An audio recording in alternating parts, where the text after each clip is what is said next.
ശരി, advocate V P Sreepadmanabhan, ഇന്നലെ വാർത്താ സമ്മേളനം തെരഞ്ഞെടുപ്പ് കമ്മീഷൻ നടത്തുമ്പോൾ 1.5 മണിക്കൂർ ഉണ്ടായിരുന്ന വാർത്താ സമ്മേളനമാണ്. അപ്പോൾ ചോദ്യങ്ങൾക്ക് കൃത്യമായ മറുപടി കിട്ടുമെന്ന് പ്രതീക്ഷിച്ചു. പക്ഷേ അത് ഉണ്ടായില്ല. കമ്മീഷൻ ആവർത്തിച്ചു പറയുന്നുണ്ടായിരുന്നു, തെരഞ്ഞെടുപ്പ് ഉദ്യോഗസ്ഥർക്ക് പിഴവുകൾ പറ്റിയിട്ടുണ്ടാകാം, ആ പിഴവുകൾ തിരുത്തിക്കാൻ രാഷ്ട്രീയ പാർട്ടികൾക്ക് സമയം കിട്ടിയിരുന്നു, അവരത് ചെയ്തില്ല. രാഷ്ട്രീയ പാർട്ടികളുടെ ഏജന്റുമാരുണ്ടായിരുന്നല്ലോ ബൂത്തുകളിൽ, അവരത് ചെയ്തില്ല, അപ്പോൾ അവരുടെ പിഴവാണ് എന്ന് പറയുന്നു. അങ്ങനെയെങ്കിൽ ബീഹാറിൽ ഈ സമഗ്ര വോട്ടർ പട്ടിക പരിഷ്കരണത്തിന് SIR-ന് മുൻപ് രാഷ്ട്രീയ പാർട്ടികളുമായി ചർച്ച ചെയ്തിരുന്നു എന്നൊരു ചോദ്യമുണ്ട്. അതിനുത്തരം കിട്ടിയിട്ടില്ല ശ്രീപത്മനാഭൻ. ഇപ്പോൾ രാഷ്ട്രീയ പാർട്ടികളെ കുറ്റപ്പെടുത്തുന്നു, രാഷ്ട്രീയ പാർട്ടികളോട് ആലോചിക്കുന്നില്ല.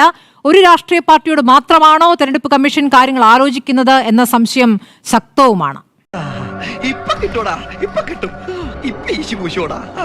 എന്നാ പിന്നെ അങ്ങോട്ട് തുടങ്ങല്ലേ. ഞാൻ മാർക്കഡേ കഡ്ജു, റിട്ടയർഡ് സുപ്രീം കോടതി ജഡ്ജിൻ്റെ ഇന്നത്തെ ട്വീറ്റ് വായിക്കാം.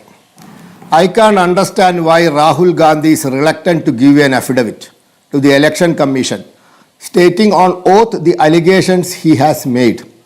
Is he afraid of being sent to jail for perjury?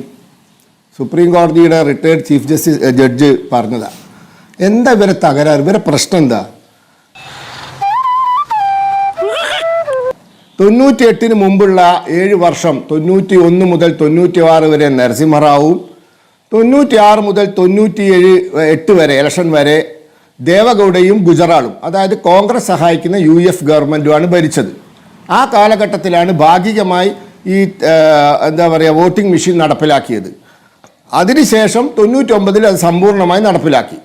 അപ്പോൾ ഇവരൊക്കെ തന്നെ കൊണ്ടുവന്ന മാറ്റങ്ങൾ, ഇവരൊക്കെ തന്നെ കൊണ്ടുവന്ന നിയമങ്ങൾ, ഇവരൊക്കെ കൊണ്ടുവന്ന ചട്ടങ്ങൾ, ഇതൊക്കെ അനുസരിച്ച് കാര്യങ്ങൾ നടക്കുമ്പോൾ ആ ചട്ടങ്ങളും നിയമങ്ങൾക്കും അനുസൃതമായി പ്രവർത്തിക്കണം എന്ന് പറയുമ്പോൾ അത് ഞങ്ങൾക്ക് സാധ്യമല്ല എന്ന് പറയുന്നതിന്റെ അർത്ഥം എന്താ? BJP ഉണ്ടാക്കിയതാണ് ജനപ്രായത്വ നിയമം, അതുകൊണ്ട് ഞങ്ങൾ അനുസരിക്കില്ല.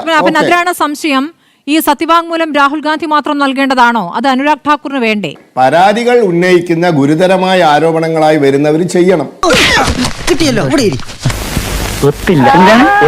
അപ്പൊ അത് പറഞ്ഞില്ലല്ലോ. അങ്ങനെ ഒരു കാര്യം വാർത്താ സമ്മേളനത്തിൽ എന്താണ് പറയാതിരുന്നത്? രാഹുൽ ഗാന്ധിക്കെതിരെ മാത്രമല്ലേ വിമർശനം ഉണ്ടായത്? അത് പറഞ്ഞല്ലോ. ഇല്ലല്ലോ, പറഞ്ഞില്ലല്ലോ. അത് പറഞ്ഞല്ലോ, അത് എല്ലാരോടും പറഞ്ഞല്ലോ. പറഞ്ഞല്ലോ, നിങ്ങൾ കേട്ടിട്ടുണ്ടാവില്ല. ഞാൻ ഉത്തരവാദിയല്ല. നിങ്ങളില്ല എന്ന് പറഞ്ഞ